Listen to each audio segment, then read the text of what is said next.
Hey everybody, welcome into the back room. I'm Andy Ostroy. We have a very special episode for you today. Last week I had the pleasure and the honor of attending the Nantucket Film Festival, where I sat down for a live audience conversation with award-winning documentary filmmaker Alex Gibney. We'll get to that terrific chat in just a moment, but first, thanks for tuning in. We appreciate you listening, and we'd love to hear your comments. So email us at backroomandy@gmail.com and or post on our social media, and we'll read some feedback next time. And if you like the podcast, please follow or subscribe and rate and review, and you'll be notified every time we post a new episode. And so without further ado, let's go up to Nantucket and my conversation with Alex Gibney. Ladies and gentlemen, Andy Ostroy and Alex Gibney.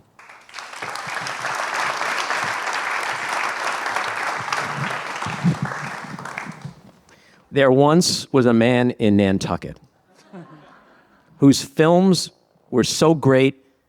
That's all I got. Yeah, no, I could tell what the next line was going to be. I hit a wall. I hit a rhyming wall. And I think everybody knows there's only like one or two words that rhyme with Nantucket.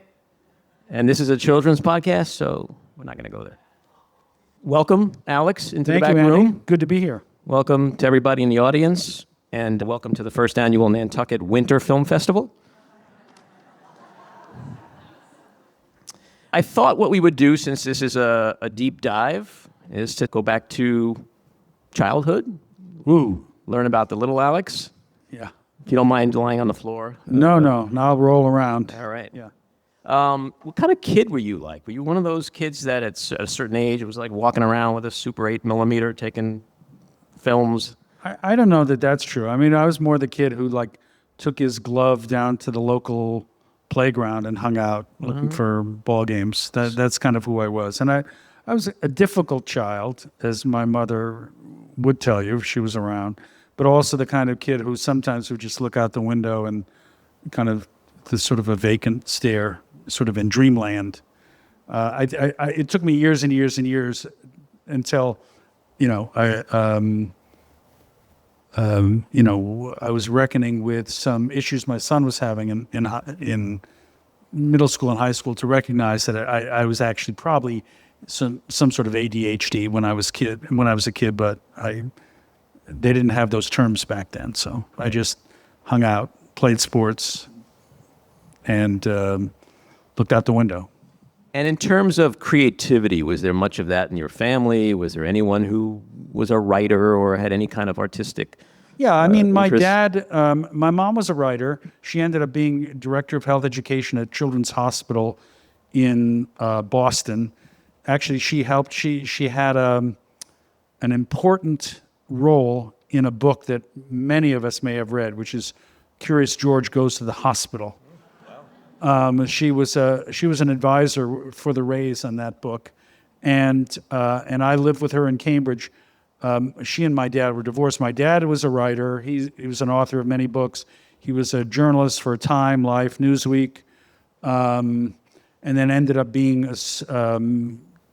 vice chairman of the board of editors for Encyclopedia Britannica. He went to, he lived for many years in Japan, and I grew up partially in Japan.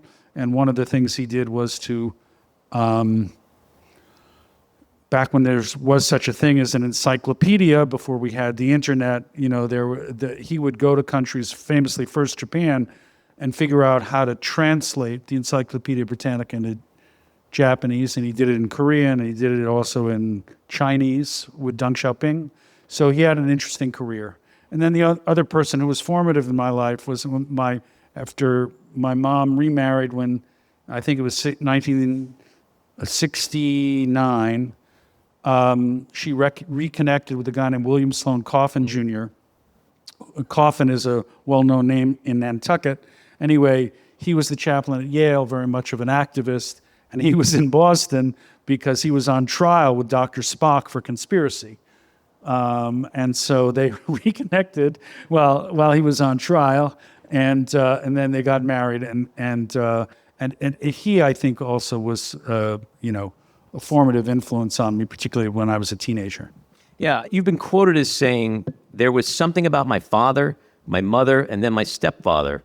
I think they all ruddered against authority in their own peculiar ways, and that probably rubbed off on me, too. In what ways specifically do you think that? Well, I think they were all like that. I mean, I can remember my mom. My mom used to, because of her position, used to have a lot of these boring dinners, and I'll never forget. I had a boa constrictor as a pet. Unusual. Nice. So you're just pet. like a normal kid. I was just a normal kid, and the kids would come over once every couple of months and watch the boa eat rats, which we would get from the Harvard biolabs. We'd give them a bottle of Canadian Club like once every couple of months, and they'd give us some rats. And I would give them to my snake. But when my mom got back with some insufferable group of people that she had to entertain, and it was getting late, she really wanted them to leave. So she came upstairs to my room and pulled the snake out. It was about 4.5 feet long at that time, just wrapped it around her neck, and then came down and acted as if nothing happened. And whenever the snake was kind of getting her eye line, she just go like this. And in about 15 minutes, they were all gone. So that was my mom. And my dad famously had a career where he got fired from every one of his gigs. Because there was the rule was if you wanted to get ahead, you were supposed to suck up and kick down. And my dad sucked down and kicked up, which wasn't a very good career path. And when did you first get bitten by the film bug? When was it the moment where you said, this is something I really want to do with my life? I mean, I dug it when I was a kid, and I remember I had a Super 8 camera, and I went to a lot of movies when I was a kid. I mean, I think about it now, like we're connected with our kids by cell phones, and we know where they are. I would just wander into then Harvard Square and go to the theater and watch Lawrence of Arabia or Guns of Navarone, I was really into movies. But it was honestly when I went to college. They had these great film societies then. I mean, this is not only pre-streaming, but pre-DVD, pre-VHS, and so they would screen films every night. And every night, it would be something different. And they were docs, like I remember seeing Gimme Shelter, and then my mind was blown by a film called Exterminating Angel by Louis Buñuel. It just blew my socks off. I'd never seen anything like that. So I suddenly realized, oh my God, there's this whole world of cinema that I hadn't been exposed to, and it was so exciting to me and so interesting. That ended up being my student job too, as a projectionist. I was one of the few people that could run those big 35 millimeter projectors, where back in the day they had these sitch marks, and you had two projectors, and when a reel was about to be finished, you'd have to start the other projector. You see the sitch mark, and you go and switch between the two. So I was really into it. And that's where I think I really got the bug, was in college. And outside of family, who were your biggest influences when you were coming up? Who were the filmmakers that inspired you most? I mean, like I said, later on, the filmmakers who inspired me most were a diverse group. I mean, I think of films that really inspire. I mean, obviously, coming out of college in I graduated in 77. I was a huge admirer, of course, this new wave of Americans who were like Coppola and Scorsese, who were influenced in their own way by Italians and the French, and this idea that you could do something that was both personal and artistic, but also speak to millions of people. That was hugely influential for me. And I remember, like, Gimme Shelter was a huge influence on me. In terms of another documentarian, there was a filmmaker named Marcel Ophuls who did a film called The Sorrow and the Pity, which is just an extraordinary film. And he was a long influence on me. Errol Morris, in his own way, was a big influence. One of my favorite films. And I also liked epics. I liked genre movies. I love film noir. I loved Once Upon a Time in the West by Sergio Leone, the first Marxist Western, it was called, and the films of Kurosawa. I mean, I was pretty diverse in my interests, but in terms of the doc folks, I think the ones I mentioned, of course, I was floored by two films. Like when I was that I went to see in the theaters. One was Barbara Koppel's Harlan County, USA, and the other was Peter Davis's film on Vietnam. I was spending a lot of time in the movie theater. I wasn't getting out much. You mentioned Gimme Shelter. One of my favorite scenes ever in a documentary is, and I was down an Instagram Reels rabbit hole, which I'm sure nobody else does, for like hours the other night. And one of the clips popped up of Jagger watching the footage of the Hells Angels beating to death somebody in the crowd. And he doesn't talk, he doesn't say anything. The close up on his face. And then when it's over, he shuts the machine off. And then the scene ends. And it's like, here is this iconic rock star, but we see him in this incredibly vulnerable moment, like we've never seen it before. I'm glad you pointed out that moment, because that, of course, is a critical moment where they're also beginning to reckon with their own kind of playful satanic imagery and what it could provoke. And it's a moment also about watching, but it's twinned in its own way with a moment about listening, where Al Maisels films the Stones as they're listening to a playback of Wild Horses.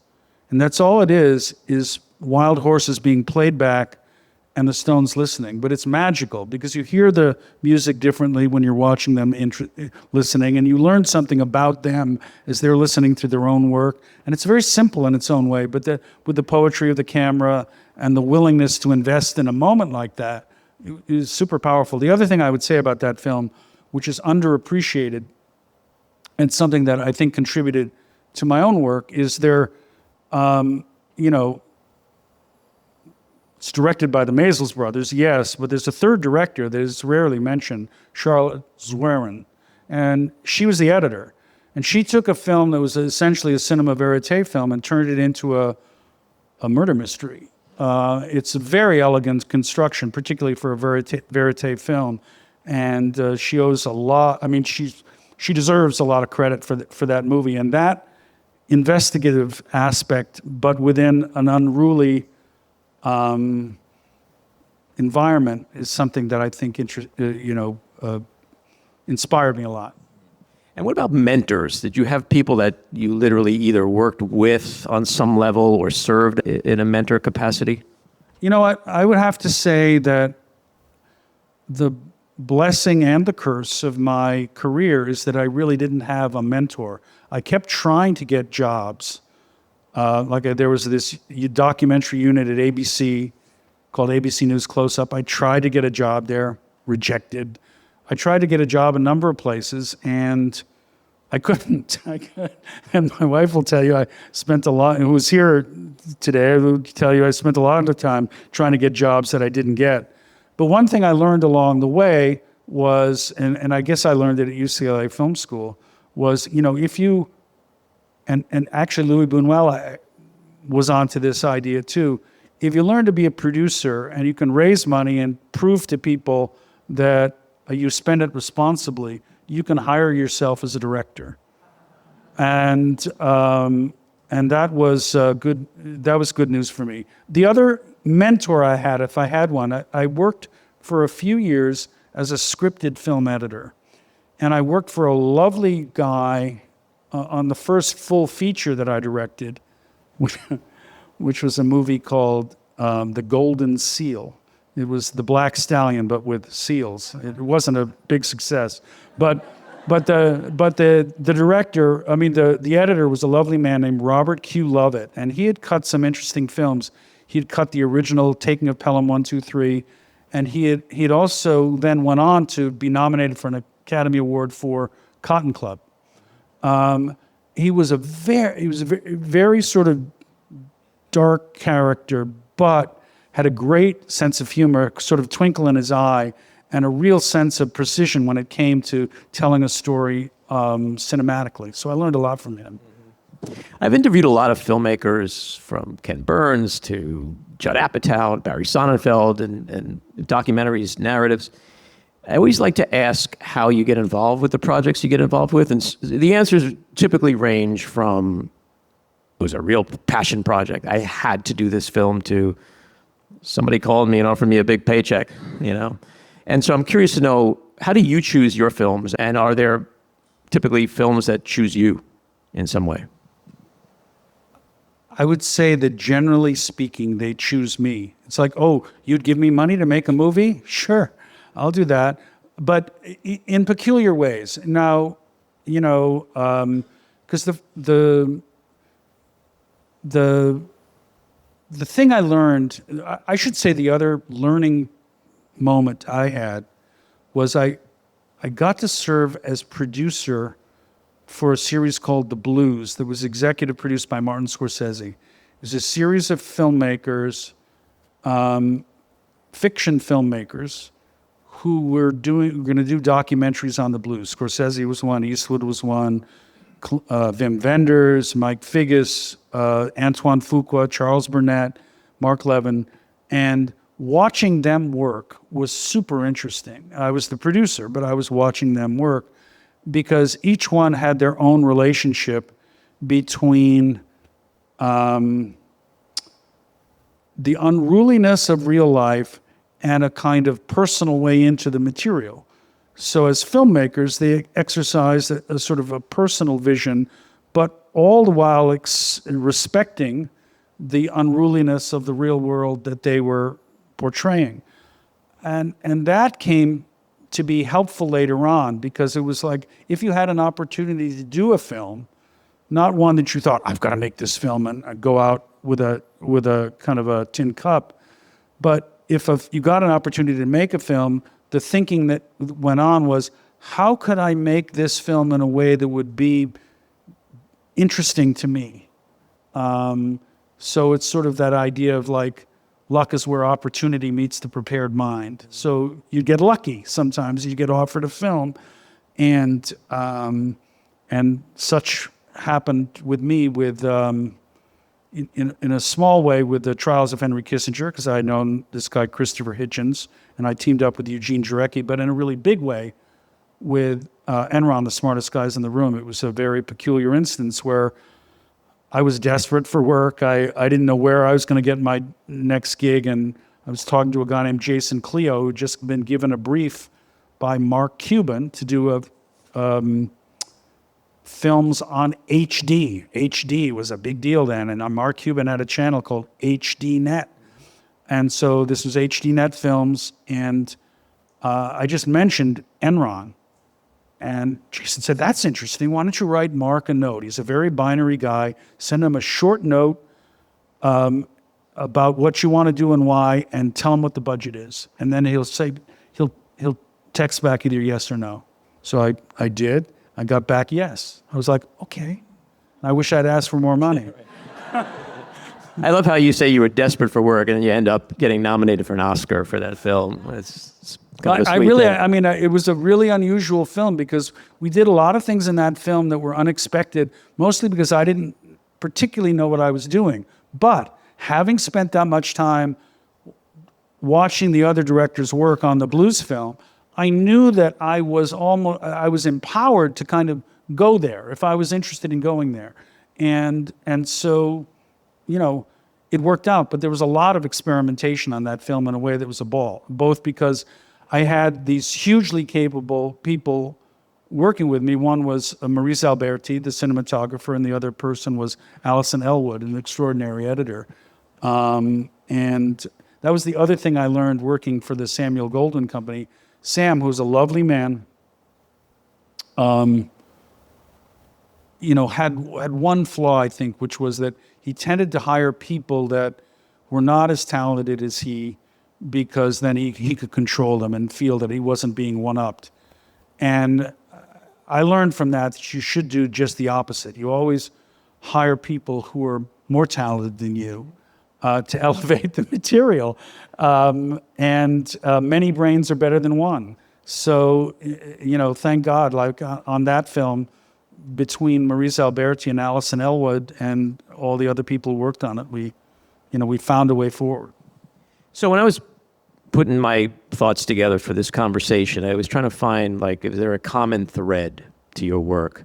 And what I came up with is that there's typically a focus on the villain, the bad guy, the bad corporation, the bad judicial ruling. How do you define your work? I try not to. And I mean, it's hard because I don't want to think like, how would I do this? That seems like, rather than what interests me in this material. But I would say that I am invested in the perps. In other words, instead of, and I do a lot of films about power and abuses of power. And one way to do them is to focus on the damage done, that is to say the victims. And it's important for me to show the damage done. But if you're thinking about how to stop crime, it pays to spend time thinking about the criminals and how they think and how and why they commit the crimes that they do. And so I became invested in that idea of really spending some time thinking about the perps. Fewer and fewer documentaries make it into theaters these days, which is kind of sad.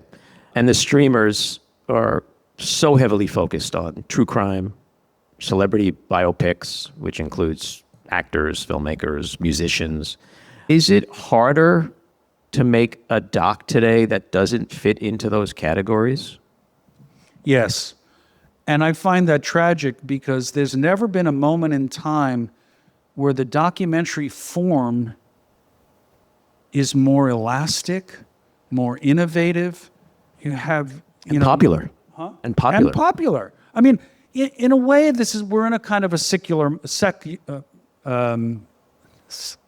cyclical moment, because this time happened before, and in a small way, the film I did about David Chase was also about that, where we had, in the late 90s, broadcast television had become much like the dominance of the streamers today, where they had their own algorithms, and if you didn't fit the algorithm, the channel was more important than the movie. The executive was more important than the filmmaker, until HBO came along, and the idea was, instead of renting viewers to advertisers, how do you sell programs directly to viewers, right? So yeah, it is hard now. The blessing, in a way, which is different than when I was starting out, is that you can you can film a documentary on your iPhone. You know, 16 millimeter back in the day was expensive, and you had to get it processed. You know, so it's a cheaper form of entry, but the barriers to broad distribution are impressive. And now I think it will change, and I'm trying in my own way to be part of that solution. But yeah, it's hard now. It's both easier and much harder to get that wide audience. So you've been at this for about 45 years now. You've directed some incredible documentaries that include Oscar winner Taxi to the Dark Side, Oscar-nominated Enron, The Smartest Guys in the Room, Going Clear, triple Emmy winner Scientology and the Prison of Belief, Gonzo, and your films from this year and last, which, because of the interest of time, are the films I want to focus on in our conversation. The Dark Money Game, which is currently on HBO, and Wise Guy, David Chase and the Sopranos, also on HBO. After watching Dark Money, which features two full-length documentaries, Ohio Confidential and Wealth of the Wicked, I had two thoughts. The first one was, we're fucked. And the second thought was, we're so fucked.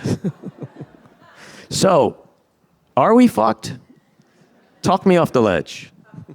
I'm not sure I'm going to be able to. I think that we're fucked, but you know, we just have to. There you have it. I think we just have to reckon with the solution. Honestly, I mean, the reason I did those two films, and they were inspired by that great book, Dark Money, by Jane Mayer. You know, we've allowed our political system to become dominated by money. And until that's fixed, the system won't be fixed. And so it's sort of like the problem and the solution are both staring us in plain sight. because of decisions made by the Supreme Court, it will be extraordinarily difficult to change. But, you see, I live in Maine, and they have a lovely sort of series of public election laws there. On a state level, interesting things are happening. New York just had an interesting mayor's race with ranked choice voting. And so I think there are ways and opportunities, but we have to focus the mind and see that at the heart is a really big problem, which is that democracy has been hijacked by money. We sold it, and until we get it back, things aren't going to go well. Well, the reason why your film is so important is that it is so revelatory and timely because it explains how we are here today. I feel like I'm pretty politically aware, but I had no idea what a 501c4 was. And that is the foundation of all of this dark money stuff. It's how corporations, which are people, corporations are people, can't forget that, how they're funneling all this money. I was blown away about how much I didn't know that I saw in your film. Yeah, well, I didn't know when I started it really either. And it was also interesting, when you make a film, and it started out as one film and then it became two because we ran it as such interesting characters and stories and they didn't make sense as one whole story. It was better as two complementary films. But I was stunned. The first of the two, Ohio Confidential, was a really great crime story, really great and really bad crime story because it showed what happened when you break something down in such a simple way, which is basically, it was, you have a power company that drops $60 million into a 501c4 so it can be hidden for the personal use of a politician that allows him to become Speaker of the House in Ohio. And then that Speaker of the House uses that $60 million to pass a bill that was written by the power company to give the power company $1.3 billion in a subsidy off the backs of the taxpayers. So it's a good return on investment. $60 million to a politician, you get back $1.3 billion. And you think, how could that possibly be legal? And then they used some of that money when there was an attempt to use a popular referendum to strike down the law. They used some of that money to literally take the people who were running the referendums and say, we'll give you some money if you'll just leave the state so you can't conduct the referendum. I thought, this can't possibly be legal. So we set it as a crime story, a true crime story. And then the part two, which is kind of the origin story, Wealth of the Wicked, is how did we get here? How do we get to a place where through a series of actions taken by some very determined folks and the help of who then placed some critical people on the Supreme Court to get some decisions made to basically say corruption is legal. Yeah, I mean, I can't say this enough. You guys have to see this film because, and I say this as a raging libtard, like Republicans have their shit together. Like they when you realize that decades ago, they mapped out a long game to not just funnel money, but to overturn Roe v. Wade. The two different parts of your film. As much as you think you know about where we are and how we got here, it was utterly fascinating to me to see the genesis of that. And that's the part that, my nickname is Optimistic Andy, but I was fucking terrified watching this thing. Well, that was the part I learned that I didn't really know before, was that there was an alliance formed, because you had a lot of very powerful people. I mean, it starts out with this thing called the Powell Memo, where a guy named Lewis Powell, who became a Supreme Court justice, writes a memo for the Chamber of Commerce. It's like, how can we take back the country? Because isn't it awful? People like Ralph Nader are forcing us to wear seatbelts. They're attacking people. And he happened to represent the Philip Morris Company. Isn't it terrible that people are telling us that they're going to get lung cancer from these cigarettes, and we could be selling so many more of them, and we could be polluting more. We've got to fight back. But turns out their solutions, i.e. pollute more, smoke more cigarettes, weren't terribly popular. So they needed a groundswell of popular outrage to fuel their movement. And lo and behold, they formed Common Cause with evangelicals who felt that abortion was murder. And so together, they engineer a kind of takeover of the Supreme Court, which then allows money to play an outsized role. So it's kind of a staggering long game play. Let's switch to Wise Guy, David Chase in The Sopranos. There's a great story about how you sent HBO executives an early cut of the film and what they said to you. You mean the one where they said, make it longer? Yes. I will say, and some people here know me, I will say that I rarely get that note. My films tend to be long. But in this case, all their notes were like, well, we could use more of this, we could use more of that, so we did. We made it longer. It was a ball to make. And honestly, HBO originally approached me to make it at the beginning, and I must say I wasn't really interested, not because I didn't like The Sopranos. I loved The Sopranos, but I thought, you like The Sopranos? Watch the show. But then I went and had lunch with David Chase, and he was such an interesting man.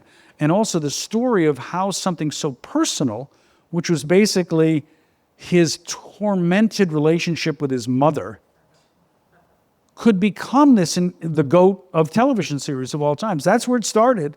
Somebody said, you got to write about your mom. Well, that became The Sopranos. And so we were off and running. And then once we did start going there, we found all of this wonderful stuff. Not only the casting, there was the origin story and the casting tapes, but then also this fascinating three-way relationship between David Chase, Jim Gandolfini, and Tony Soprano, the character they shared, and how that both deepened and also fractured their relationship. It was super fun to do. Yeah, I mean, you mentioned his mother, but also he's Italian. He's from New Jersey. He's the boss, and that affinity that he had with his kind of like his alter ego, Tony Soprano, is really interesting to watch him explain all that. Well, they used to have an expression on the show in the writer's room. It's like, because they knew they had a crime show, and it was like, okay, enough yakking, we got to do more whacking. But David was in a peculiar position because he's got a mob show, and in a mob show, people got to go. But the cast members and also audience members developed tremendous affection towards some of these characters. And so when David was thinking okay, this person's got to go, they're big, no, please, David, no, it's got to go. So yeah, he was the boss. He was the mob boss deciding who was going to get whacked in his own cast. The film is anchored by your very casual, intimate, on-screen conversation with him. And there's lots of opinions, as we all know, from documentarians about, directors putting themselves in their own films. From your perspective, how and why does that add to the storytelling? Yeah, I don't always do it. I mean, I do narrate many of my films, and that started for a kind of a personal reason on Taxi to the Dark Side, but I don't narrate all of them. And I always think about how and why I should intrude or shouldn't, and what kind of role I should play. In this one, first of all, the show really is about therapy, or it's about this therapeutic session between, Tony Soprano and Dr. Melfi. And I thought, well, let's have some fun. So on the one level, it was that.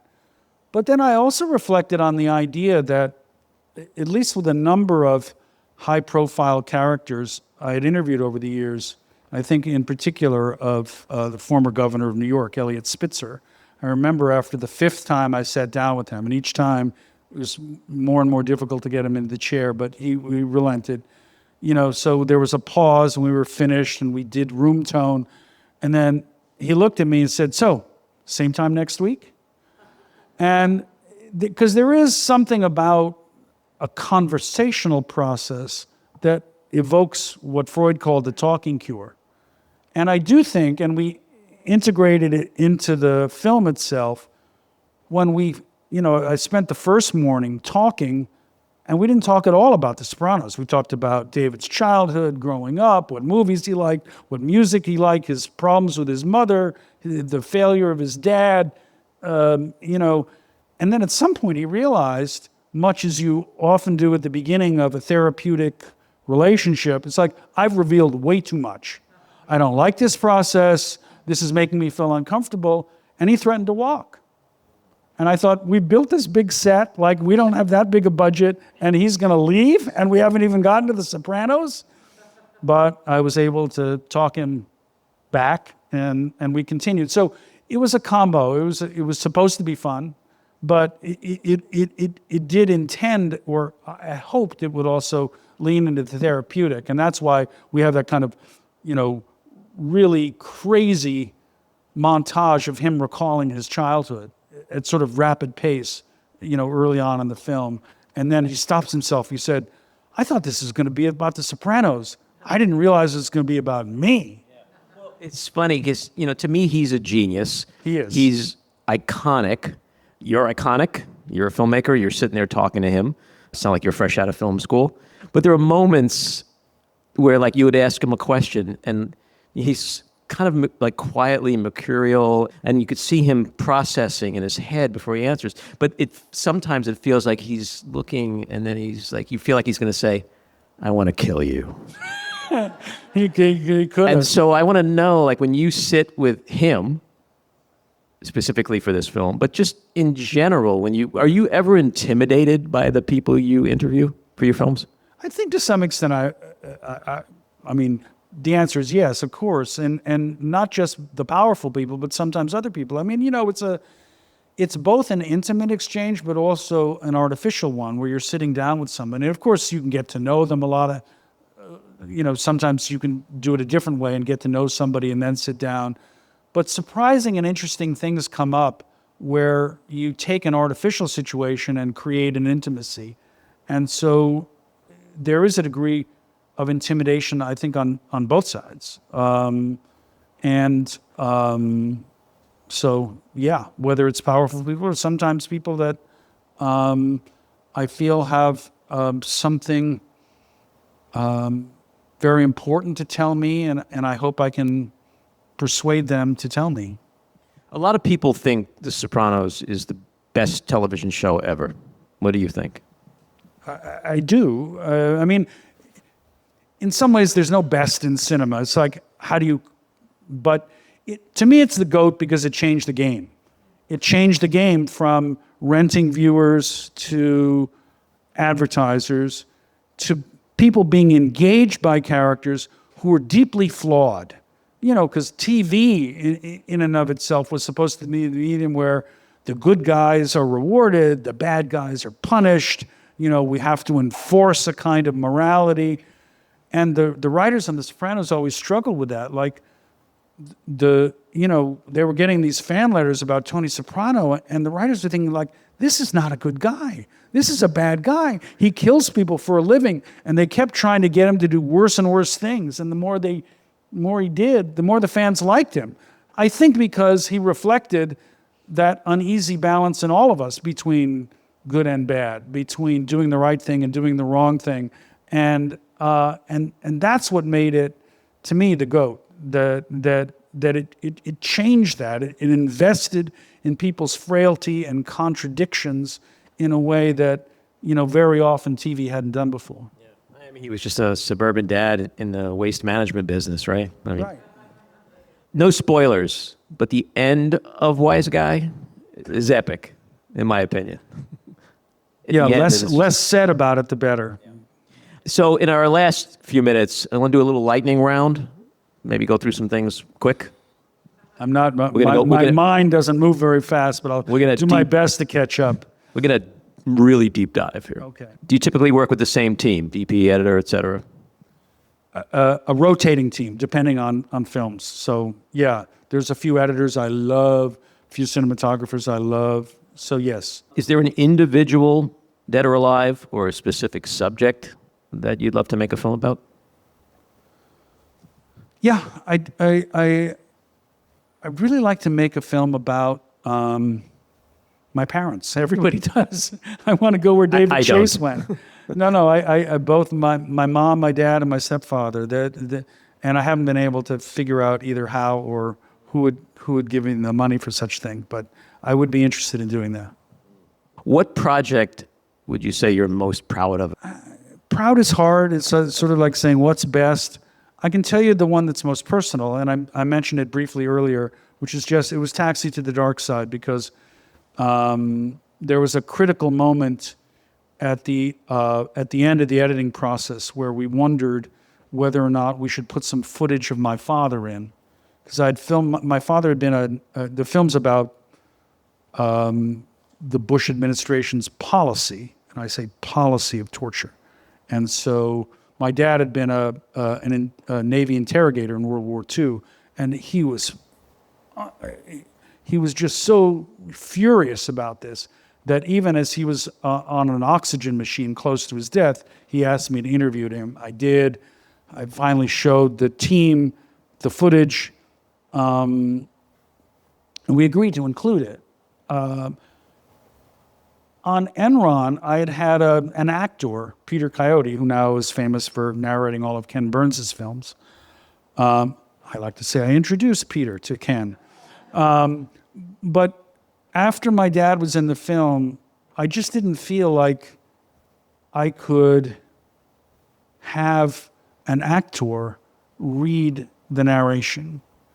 And that it became personal to me. So that's where, both because my dad was in it, and it represents sort of a lifeline to him, but also because it changed the way I thought about making films. And the narration to me is not narration. It's really the author speaking in ways that sometimes one wouldn't normally do, but I didn't see why not. There's a great line from Jean-Luc Godard. He says, just because I'm shooting a conversation in a room doesn't mean I can't look out the window, by which I took to mean like there's things you capture with your camera, but there's maybe an insight that you have that wasn't captured by the camera person that you might add or inject or ask a question, and it's personal because you're the one who's making the film. And what about a film of yours that you look back on your career and go like, you can't believe someone gave you the money to make this film because you wanted to make it so bad, but you never thought you could make it? Oh, that's a good question. I mean, in its own way, the miracle was Enron. Like, who gives you money to make a film about accounting? Right? And in a way, I'd been prepping for that my whole career. So I suppose maybe that's, as the lightning round, that's the quickest answer I can come up with. You've won a ton of awards. Where do you keep your Oscar? For a long time, when we were in New Jersey, we kept it in our downstairs bathroom, right off the kitchen. And the deal was, if you went to the bathroom, you could hold it up in front of the mirror, but only for 35 seconds. Clearly pre-COVID. In 2010, Esquire Magazine said, quote, Alex Gibney is becoming the most important documentarian of our time. Were they right? Well, let me just say, you can get anybody to write anything if you have enough money to pay them. So that's what got me onto that film, Dark Money. Yeah, we're back to Dark Money now. That's right. Yeah. If you hadn't become a filmmaker, what would you be doing now? Oh. Well, if I had had the talent, I'd become a professional tennis player. But that's what I wish I had become. Maybe a surgeon. What advice would you give budding filmmakers today, given the environment out there?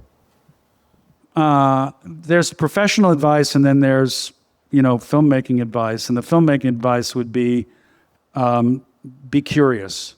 Never stop being curious. It's the curiosity that leads you to someplace interesting. The professional advice is be a producer and hire yourself, because if you figure out how to raise money and how to spend it, you'll always be able to find the director, which is you, work.